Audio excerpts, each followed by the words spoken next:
There's a big new flashpoint brewing between the US and Israel amidst reports of intense violence in the West Bank.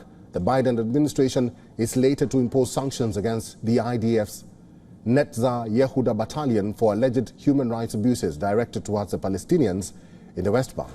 This would be the first time the US would impose sanctions on an Israeli military unit. The sanctions will reportedly lead to banning the battalion and the members from receiving any kind of US military assistance or training.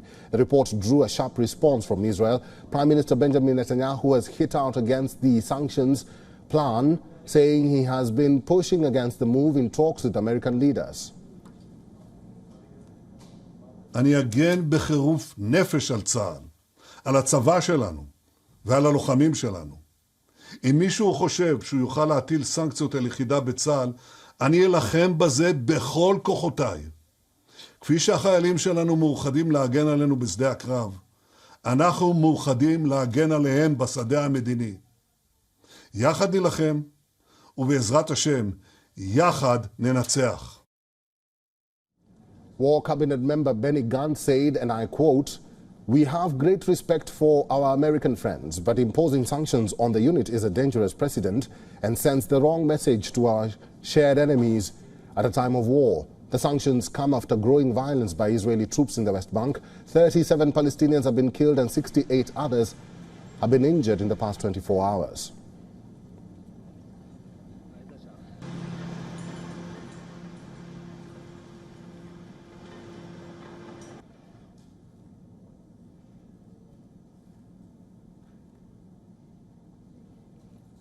Flor Hassan Nahom is the outgoing deputy mayor of Jerusalem and current Israel special envoy for the foreign ministry. She's now joining us live from Jerusalem, Israel. Madam Hassan Nahom, welcome to WION World. It's good to see you.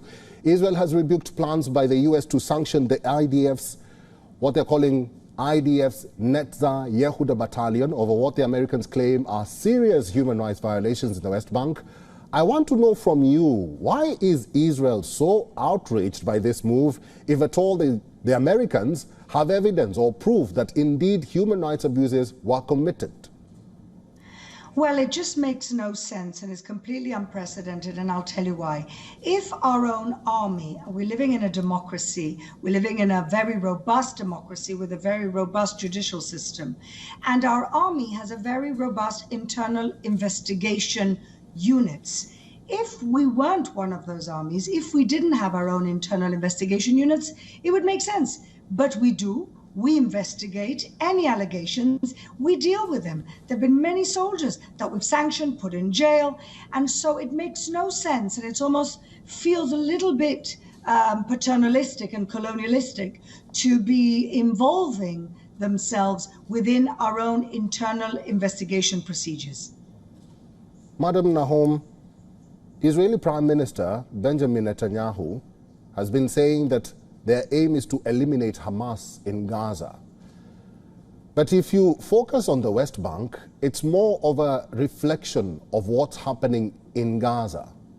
Madam Nahom, why West Bank? Well, I don't know what you mean by a reflection. I really don't.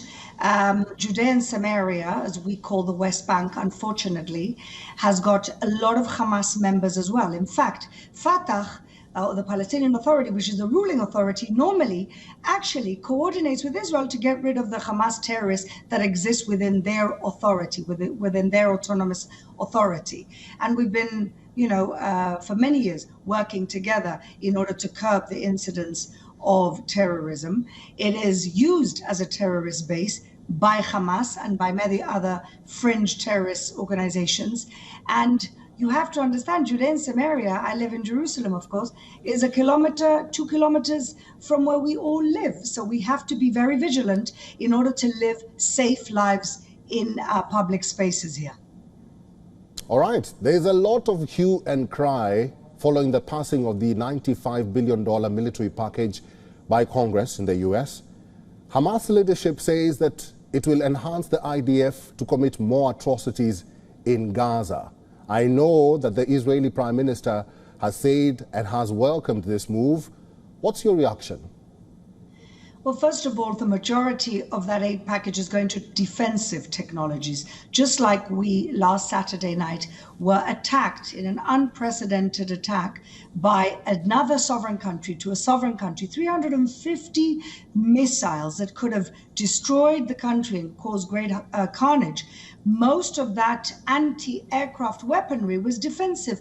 And that's what Israel's ethos is. We have the Israeli Defense Forces. Everything we've ever done here is defensive.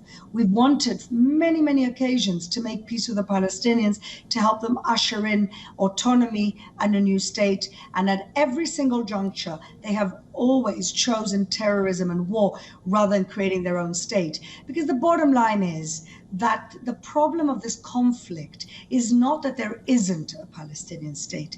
The problem of this conflict is that there's a Jewish state that the Palestinian leadership have never ideologically or emotionally accepted. And so the majority of our army and the majority of our technology in the army are defensive. And this is what the aid package will go to replenish our defensive weaponry that we had to use a lot of it in the attack from Iran to Israel a week ago.